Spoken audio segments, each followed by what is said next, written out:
Hillsborough. On April 15, 1989, 19-year-old Sarah Hicks and her 15-year-old sister Victoria stood behind the goal in pin 3 of the Leppings Lane Terrace at Hillsborough Stadium in Sheffield, waiting for an FA Cup semi-final between Liverpool and Nottingham Forest to kick off.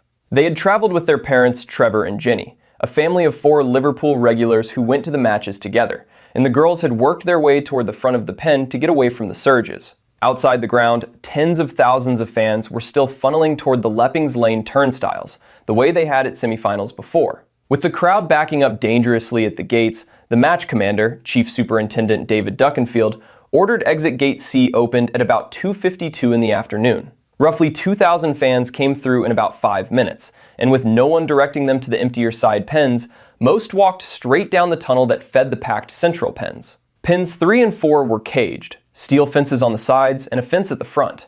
The match kicked off at 3. By 3:06, it was stopped, as supporters climbed the fences to escape. Fans in the stand above pulled others up by their arms, and others tore up advertising hoardings to carry the injured across the pitch. In a crowd that dense, people die standing up. The pressure of bodies alone can stop a chest from expanding. 97 men, women, and children died in the crush. Among them, Sarah and Victoria. Trevor reached Victoria and tried to resuscitate her, then went with her to the hospital, leaving Sarah behind. Witnesses last saw the sisters holding on to each other. The inquests later concluded that every one of the 97 was unlawfully killed. The fans were blameless. No one has ever been convicted over the deaths, and Duckenfield was acquitted at trial in 2019. One more name was added decades on. Andrew Devine, injured in the same crush, lived another 32 years before dying in 2021, and the coroner ruled him the 97th victim. Itaewon. On October 29, 2022, 20-year-old Ann Gieske, a nursing student from Fort Mitchell, Kentucky, went out to celebrate Halloween in Itaewon, the nightlife district of Seoul, South Korea. She was a junior spending her study abroad semester in the country, the youngest of 4 siblings. She had just turned 20. Roughly 38,000 people packed Itaewon that night for the first unmasked Halloween since the pandemic, and Stephen Bellesi, a 20-year-old Kennesaw State student from Marietta, Georgia, was somewhere in the same crowd on his own semester abroad. The street party happens every year, but this one had no official organizer, and because no one had organized it, no one had filed a crowd management plan, and only a light police presence covered a district absorbing tens of thousands of people. The crowd funneled into a narrow, sloping alley beside the Hamilton Hotel, a passage only a few meters wide connecting the subway station to the main bar street. At around 6 people per square meter, a crowd stops behaving like people and starts moving like a fluid. No one can control where their own body goes. By around 10:15 at night, the alley was packed solid. People at the top of the slope fell, and the weight of the crowd came down on those below. Witnesses called it hell-like chaos, and bystanders and off-duty medics performed CPR on rows of victims in the street. 159 people died, most of them in their teens and 20s, and 196 more were injured. 27 of the dead were foreign nationals, including Gieske and Bellesi. Her father said the family was completely devastated at pharmacy, at losing a bright light loved by all.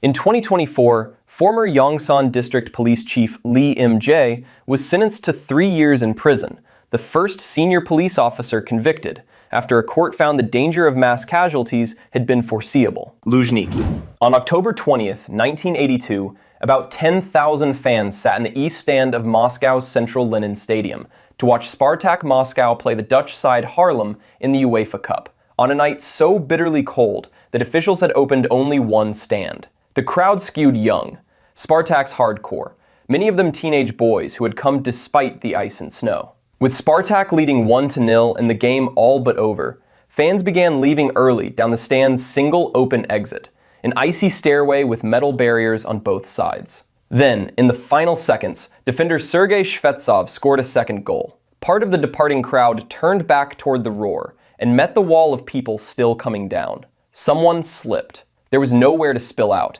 and bodies piled on the stairs as the two flows compressed each other. 66 people died on that stairway, by asphyxiation and trampling, according to the official count. Families buried their sons under a media blackout, and the Soviet press printed almost nothing about the deadliest sporting disaster in the country's history. The toll wasn't officially revealed until 7 years later, in 1989, and eyewitnesses claimed the true number ran as high as 340. A memorial to the victims now stands outside Luzhniki Stadium. Hathras. On July 2, 2024, tens of thousands of devotees, most of them women, packed a field in Fulrai village in the Indian state of Uttar Pradesh for a satsang, a prayer meeting, led by a preacher known as Bole Baba. Many had traveled from surrounding districts by bus and on foot in midsummer heat to hear the former policeman turned holy man. According to the police charge sheet, the organizers had permission for 80,000 people, and more than 200,000 came. When the sermon ended, the entire crowd moved at once, and many surged toward the preacher's convoy, hoping to touch the dust from his feet. A dust storm rolled over the field as the exits collapsed into a single crush. People fell on the open ground and the slippery roadside slope, and the crowd behind couldn't stop. Most crowd crush victims die not from trampling, but from compression. Chests squeezed until breathing stops. 121 people died, most of them women, and 28 more were seriously injured, taken to hospitals across 4 districts. Bodies were laid out on slabs of ice at the local health center, while families walked the rows. 11 organizers were charged, but the preacher was never named in the police case, and the state's judicial commission later cleared him entirely. It blamed the organizers. May 9th. On the 9th of May 2001, Ghana's 2 biggest football clubs, Hearts of Oak and Asante Kotoko, met at the Accra Sports Stadium in front of tens of thousands of fans. It was the fixture of the season, the country's fiercest rivalry, a Wednesday night that drew families and season regulars alike. Hearts scored 2 late goals to win 2-1, and some Kotoko fans threw plastic seats and bottles onto the pitch. The police answered by firing tear gas, not at the men on the pitch, but into the packed stands. Blinded and choking, thousands rushed for the exits. Several gates were locked. For about 30 minutes, fans piled against the locked gates with the gas rolling in behind them, and 126 people died in the crush. An official commission later found the police action reckless, and the locked gates fatal. Yet when 6 officers were tried for manslaughter, a court ruled there was no case to answer, reasoning that the crush, and not the gas, had killed. The disaster left 148 children without a parent. A bronze statue called "I Am My Brother's Keeper" now stands in front of the stadium, and it remains the deadliest stadium disaster in African history. Diamond Island. On November 22, 2010, the last night of Cambodia's 3-day water festival, millions filled Phnom Penh's riverfront, and thousands crossed a narrow suspension footbridge onto Koh Pitch, Diamond Island, for boat races and a fair. The festival marks the reversal of the Tonle Sap River, the biggest celebration of the Cambodian year, and whole families had come in from the provinces. By evening, the bridge was carrying far more people than it was built for, and witnesses said people had been stuck on the span for hours. Then, the span began to sway. To the people standing on a packed footbridge, the sway of synchronized footsteps feels exactly like structural failure. Panic spread from the center in both directions at about 9:30 at night. People were compressed against the railings, some climbed over and dropped into the river, and witnesses said some pulled down electrical cables, adding electrocution to the crush, a claim the government disputed. 347 people died, and 755 were injured, crushed on the bridge or drowned below, and victims weren't freed from the pile for hours. In the days after, families from the provinces searched the capital's hospitals and makeshift morgues, and the government declared a national day of mourning. The Prime Minister called it Cambodia's greatest tragedy since the Khmer Rouge. The bridge itself never failed. The fear that it was failing did. Kanjuruhan. On October 1st, 2022, Devi Athok's 2 daughters, 16-year-old Natasya and 13-year-old Naila, were among more than 40,000 fans at Kanjuruhan Stadium in Malang, Indonesia, watching Arema FC play Persebaya Surabaya alongside their mother, Gebi Asta Repri.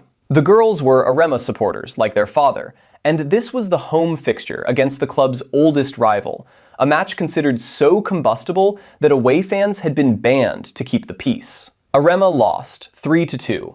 Some fans came onto the pitch, and the police answer was tear gas, fired not only at the pitch, but up into the packed stands. World football's own safety rules ban tear gas in stadiums because a stadium is a container. The gas goes in, and the only way out is through the gates. More than 40 rounds of gas, flashbangs, and flares were fired in about 10 minutes. Choking crowds poured down the stairwells toward exits that narrowed to gates barely 2 people wide, including Gate 13, and the crush formed in the tunnels. 135 people died, more than 40 of them children, among them Natasya, Nyla, and their mother. Devi Athok buried his family side by side, and he later allowed his daughters' graves to be opened for independent autopsies, still searching for the truth of how they died. 2 police officials charged over the deaths were acquitted, and a third served 18 months. The families called the sentences an insult. Al-Aimmah Bridge.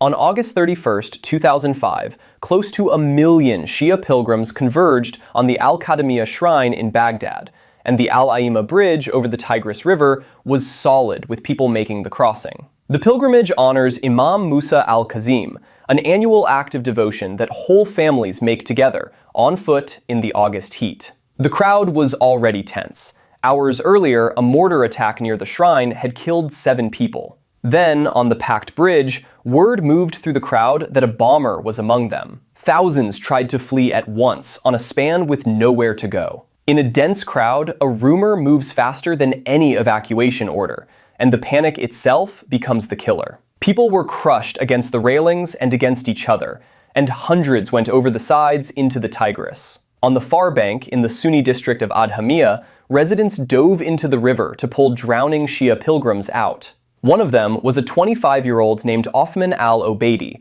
who went in again and again as his arms tired. 965 people died that morning, crushed on the bridge or drowned in the river. At the time, the largest single-day loss of life in Iraq since the war began. There was no bomber.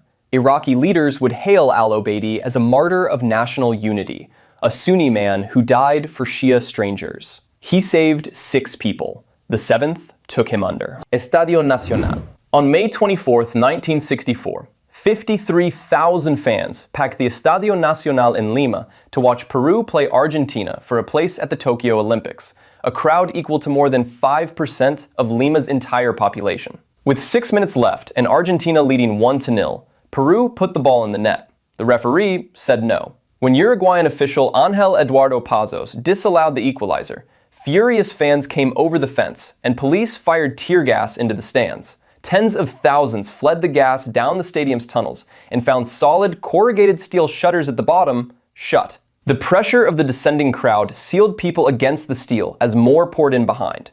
328 people died, almost all of asphyxiation in the tunnels, according to the official count.